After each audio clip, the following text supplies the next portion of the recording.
As an immigrant to this country, I would like to say a few words to my fellow Americans and to our friends around the world about the events of recent days.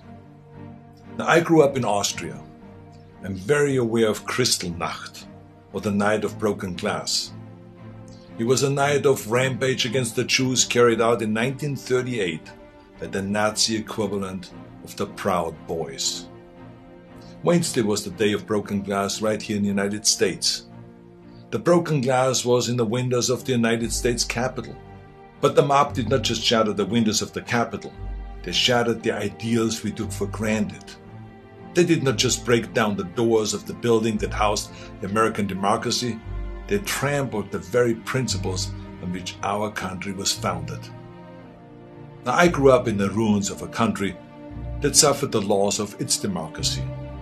I was born in 1947, 2 years after the Second World War. Growing up, I was surrounded by broken men drinking away their guilt over their participation in the most evil regime in history. Not all of them were rabid anti-Semites or Nazis.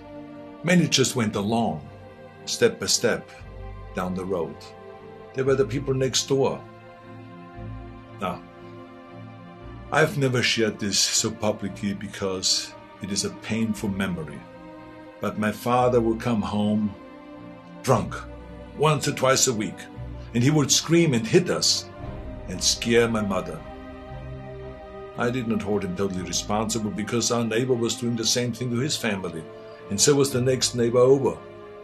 I heard it with my own ears and saw it with my own eyes.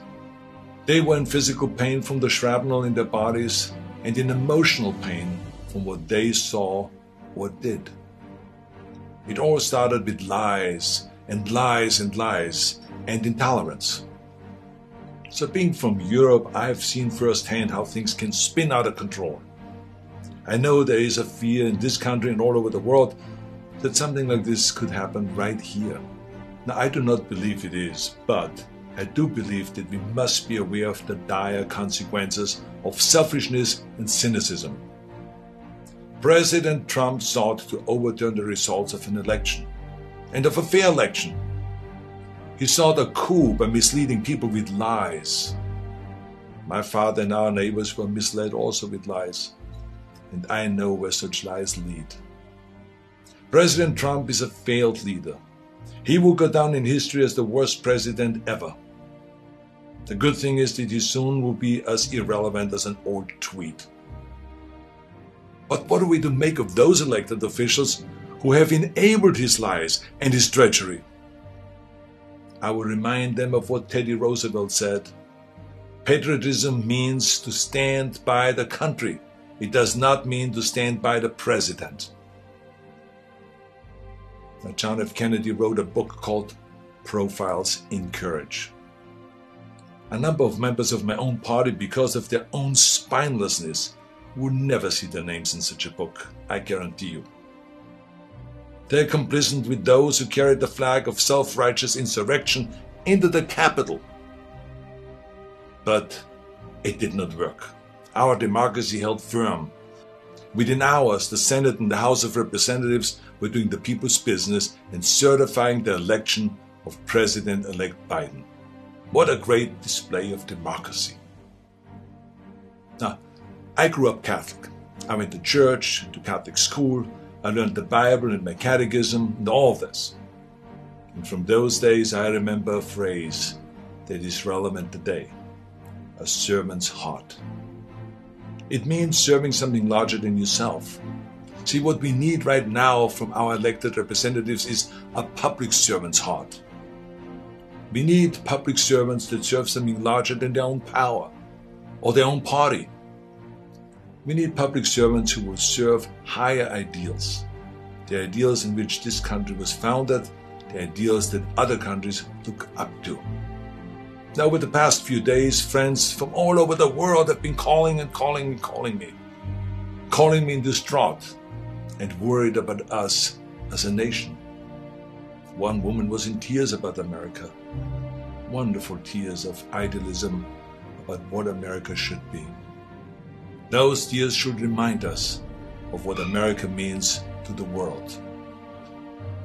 Now I've told everyone who has called that as heartbreaking as all of this is, America will come back from these dark days and shine our lights once again. Now you see this sword? This is the Conan sword. Now here's the thing about swords. The more you temper a sword, the stronger it becomes. The more you pound it with a hammer and then heat it in the fire and then thrust it into the cold water and then pound it again and plunge it into the fire and into the water, the more often you do that, the stronger it becomes. I'm not telling you all this because I want you to become an expert sword maker, but our democracy is like the steel of this sword. The more it is tempered, the stronger it becomes. Our democracy has been tempered by wars, injustices, and insurrections. I believe, as shaken as we are by the events of recent days, we will come out stronger because we now understand what can be lost. We need reforms, of course, so that this never ever happens again. We need to hold accountable the people that brought us to this unforgivable point. And we need to look past ourselves, our parties and disagreements, and put our democracy first. And we need to heal together from the drama of what has just happened.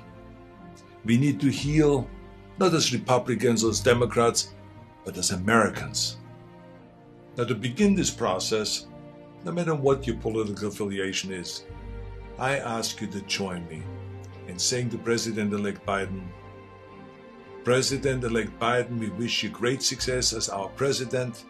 If you succeed, our nation succeeds. We support you with all our hearts as you seek to bring us together.